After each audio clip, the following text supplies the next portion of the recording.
Thank you for clicking on the video. Welcome back to the channel. This is another review for Snowfall Season 5, Episode 7. It's late, but we are at least here before the Episode 8 comes on. So this is Lying in the Hammock. The family, excluding Sissy and girlfriend, they're talking about, the visit with Kane. And Kane basically said next time he won't miss. Jerome, of course, wants to know if he said anything about that turncoat motherfucker, Peaches. And still nobody knows where Peaches is. Peaches didn't know that, he would... I'm sure he probably didn't know that they were being set up to get killed. Who knows how they got Peaches to, give them up, but... Peaches definitely wanted that money, and so Franklin said he got his mans and them on it to go find Peaches.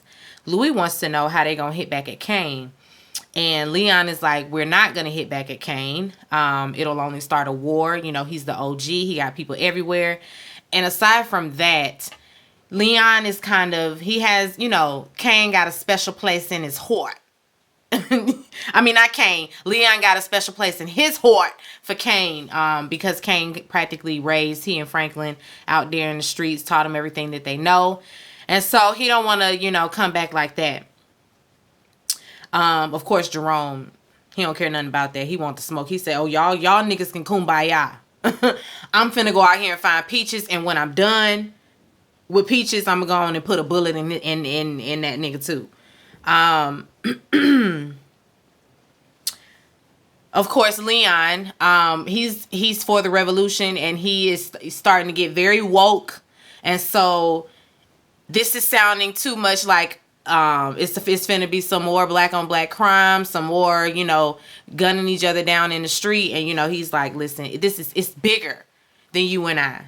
This is about black on black crime. This is about us gunning each other down in the streets. This is what they want. We can't give them what they want. We have to think about this differently and go about it another way.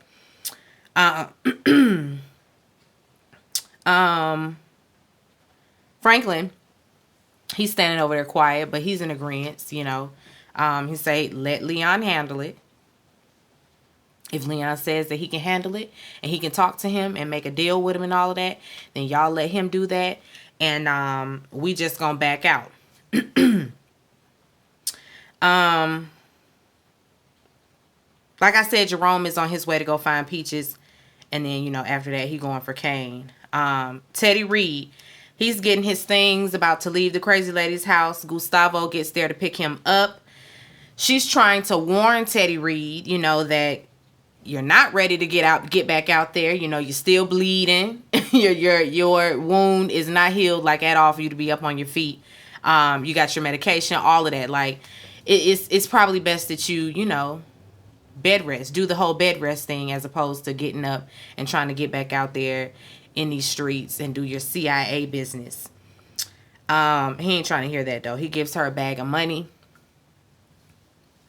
And that's just that. She also looked through his stuff and found out that his real name is not Thomas, but it's Theodore. And she says she likes Theodore better anyway. But he'll be back. I feel like they sweet on one another. Franklin, he gets to the office, and girlfriend, she's on the phone with some people, the people I guess that they've been working with to bid on this property. They're not going to extend the deadline any further. They're going to need their cut. They're going to need their they're going to need their portion of the money to move things forward, or else they're going to move things forward without them. They sit down because the girlfriend is having some cramps, maybe some Braxton Hicks contraction. I mean, it's kind of early for that, but I don't know. She's cramping. And he asked, about basically like, where is Sissy? Where's she been? And she tells him that Sissy went to some kind of coffee date or coffee meeting with a friend. And he's like, a friend? Friend. She over there trying to put a hit out on Teddy Reed. That's all. No worries. That's it. That's all it is. But girlfriend basically is saying, you need to handle what you can handle over here on your end. Whole time they're talking, Teddy Reed is blowing his beeper up. And so she's like, you handle that, and I'm gonna handle what I can handle over here, and I guess we'll meet in the middle. But She needs him to get the ball rolling and make sure his priorities are in line, because she has worked too hard and she has come too far to let this whole deal fall through because Franklin ain't on his P's and Q's. And so she's like, you better learn to juggle the life and this life, and you better learn how to juggle it well, because the two can't can't intermingle like that, and one can't affect the other. Teddy Reed and Gustavo, they are waiting on Franklin at an empty parking garage. And Teddy Reed, he's still trying to figure out, who knew their whereabouts, how did they get hit like that. And Franklin pulls up. He's, very matter of fact, it was Peaches. It was an inside job. We're handling it, don't worry about it. And of course, Teddy Reed really don't want to hear that because he got shot. And so he's on some, you here so I can reprimand you for your sloppiness and just the piss poor job all around, because working with the CIA, that can't happen. You cannot, people can't be following you to our drops. Like that wasn't supposed to happen. And when he shows up with somebody as well. Teddy Reed is just not having it. Like he has to get Franklin back in line. He yelling and everything, and I'm just like, who you yelling at? Who are you yelling at?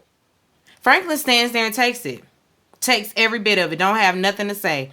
While he's just getting reprimanded, he's telling him how the rules have changed, and I'm gonna set up the drop from here on out. You will not be having anybody with you. No muscle for you. I'm the muscle. I'll be the one that looks out. Don't worry about it. I got it. And it's like, nah, he can't really trust you like that. So yeah, he got his mans here. It just so happened that Peaches was a snake, but I mean, that's the price that you take when you are doing this kind of stuff. Somebody is going to be shady. It ain't no honor among thieves. So just please. Anyway, he was very loud. I couldn't get over how loud he was getting. It was like, you're all loud and indignant. If you don't calm down, Teddy Reed. He's like, I'm the one. I got shot. He's the one that got shot. And so, no, it's going to go his way from here on out so that he makes sure that this kind of stuff doesn't happen again.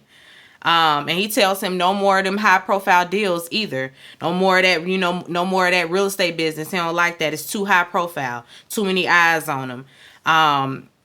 And he talks down to him some more, like he's a child. It's just too much. It's kind of problematic because it's like, don't let this white man talk to you like that, Franklin. Stand up for yourself. Don't let him speak to you that way. It was very like, fall in line, boy. Was I the only one? I mean, I might be the only one that took it there, but that is exactly how I felt. I was triggered. I was triggered. The ancestors be ruffling my feathers, like, get rustled all up. Because that's problematic. Red flag. That was a red flag. Anyway, Jerome, he strolls into a veterans center and asks the lady at the front desk if she's seen Peaches. Of course, she's kind of, vague about it. She can't really say too much, trying to protect his privacy. And he starts, counting out money. Because basically, girl, how much is it going to cost for me to get some information? And so she takes the money, and tells him that he was there last week to see the doctor in the clinic, and the doctor's over there.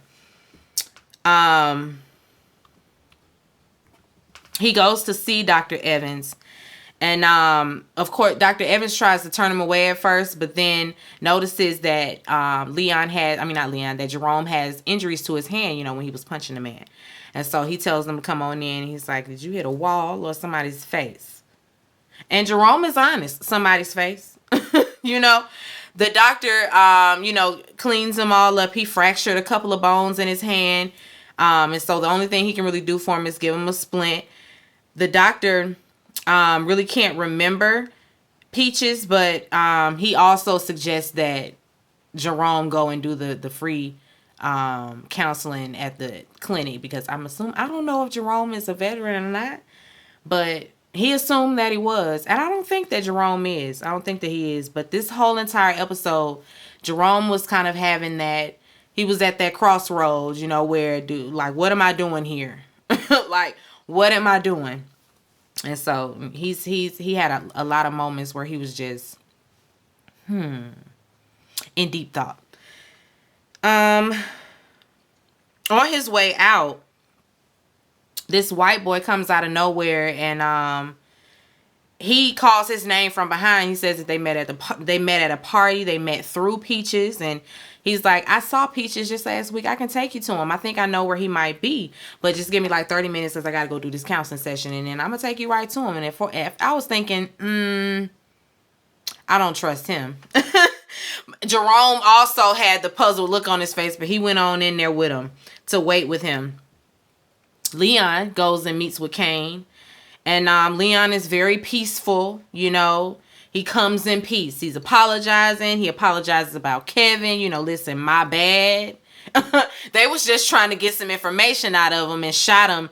And he ended up bleeding out. And he's just like, y'all left my brother there. Yeah, we kind of did, and we're sorry. And they didn't take care of the family after the fact. And so, you know, that's not street code. That's not street code. And so, he gets Kane to, you know, calm down. He ain't really on 10 as much, you know. He can hear him out a little bit, I guess. And, you know, they talk, and they need to make some deals. They need to work together so they all can make some money. We talking generational wealth here. I know you want to be able to set your family up, and if you come and work with us, then you'll be able to do that.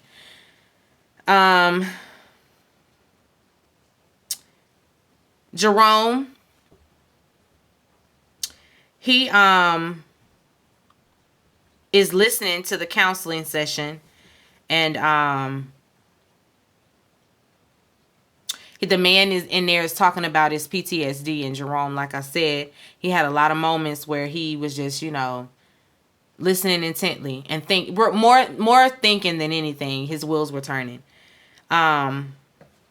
After the session, you know, like as promised, the white boy said that he would take him to see Peaches. And so Jerome is driving, and they going park, you know, on the side of the road. And, you know, they pull up on this house. And when they go inside, it's a trap house. And no. This is before the trap house. My bad. They go in.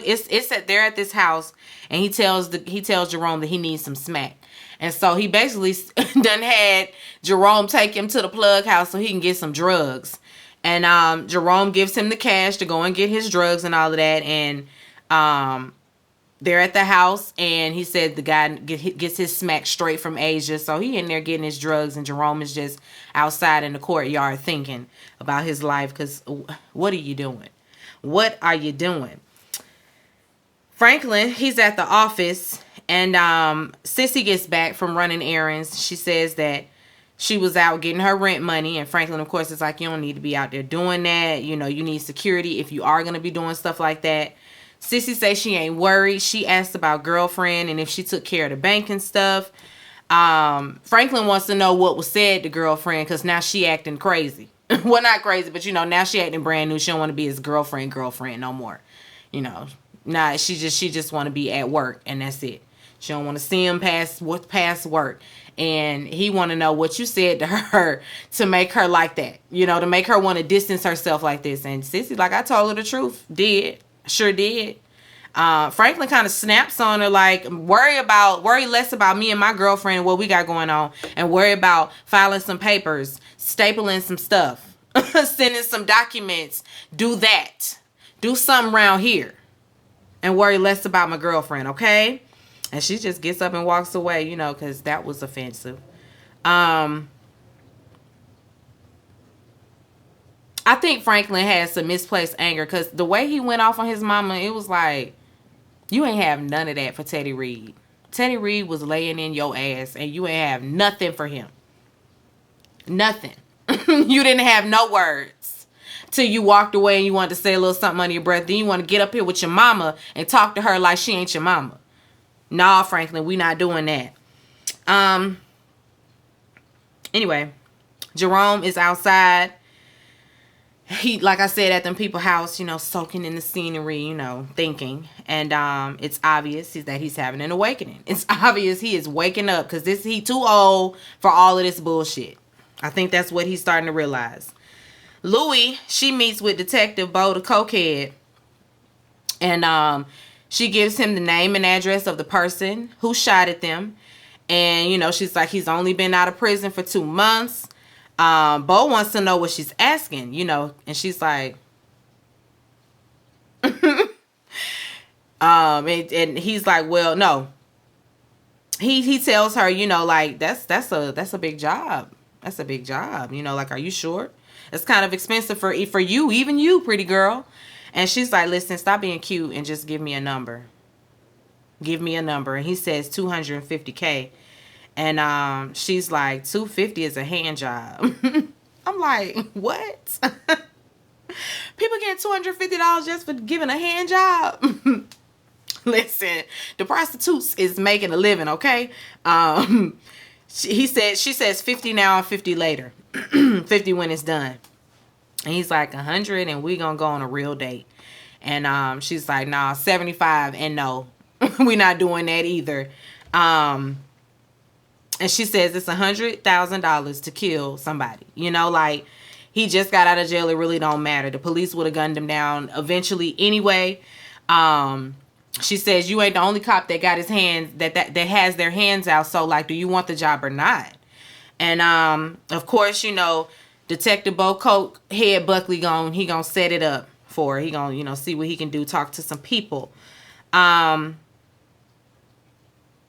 Gustavo is at the warehouse and he hears a noise outside. And it's Teddy Reed, and he's out there with all of his spyware. He got all this stuff to spy on Franklin. Gustavo looking like, Franklin? Yep. Gustavo don't like that. He don't like that. He's just looking. And Teddy Reed trying to give him all these reasons as to why it's necessary, and Gustavo just looking. Cause now he is not on your side. Teddy Reed. I don't think that anybody appreciates this. It's just like, what is your angle? What is your end game? Why are you going this hard? And he wants Gustavo to plant a few bugs around Teddy Reed. I mean, around Franklin, in the car, at the office, all of that. Gustavo is not comfortable with it. He just does not want to do it. He's so taken aback. Anyway, Sissy, she's at her desk babysitting her burner phone. She keep looking down there at it. I don't know if she's waiting on a phone call or what, but she doesn't pull out the phone. She gets back to work. I guess she's realizing as well, let me play this role. He might be on to me. I have to fall back into what my role really is around here. Just I guess so that Franklin doesn't find out that she has a hit out on Teddy Reed. Louis, Franklin, and Leon meet. What are the terms with the agreement with Kane? He says that he'll be making money for Franklin now. She's like, do you trust Kane? And Leon speaks for them both. Yes, we can trust Kane. He's like family. Louis, of course, she's in disbelief, but it's just like, okay, she done already put a hit out on that man. Anyway, Jerome and the white boy, his name is Oakley, by the way. They end up going to this trap house to find Peaches. And they knock on the door and nobody answers, and they go inside. Everybody in there high as hell. Everybody is in a slumber in there. Everybody in there nodded off that heroin and whatever else they doing in there. And Jerome realizes that it's a setup and he pulls out his gun like, what is this? And now they scared. I guess they didn't expect that to happen. But he want to know where Peaches is. And Oakley calls out his friend who's also a part of the mess, and it's like, y'all better start talking. Where is he? Truth is, Peaches is always at that trap house, So Peaches got a drug problem. I said, okay, again, we gonna find out that Peaches got HIV. Watch. Because now he got a drug problem, so is he sharing needles? It's just not looking good. It's just not looking good for Peaches. Jerome is just so disappointed. He's like, it's just such a waste. Like, when he found out that Peaches was a drug addict, that did it for him. That did it. Teddy Reed, he's back at the crazy lady's house, getting his shoulder stitched back up again, like she said he would, because he was leaving too soon. She in there reminiscing on the past. You know, she knew he liked her back when they met back in the day and all of this, that, and the third. She gonna put her hands down in his pants and feel his bulge like, want to have some fun? And sure, he'll have some fun. So now they screwing. I said, telling y'all, something is up with them two, but they have the sis. And that's just that on them. Okay, Jerome and Louis, they talk. They don't give a damn about no deal with Kane. They still want his ass dead. And she says that she ain't gonna go forward with the cokehead Buckley if Jerome is not okay with it.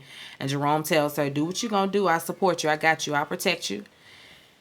And he tells her about Peaches, you know, him being a drug addict and all of that. He's still very hurt by the fact that he's a junkie. It's just so disappointing.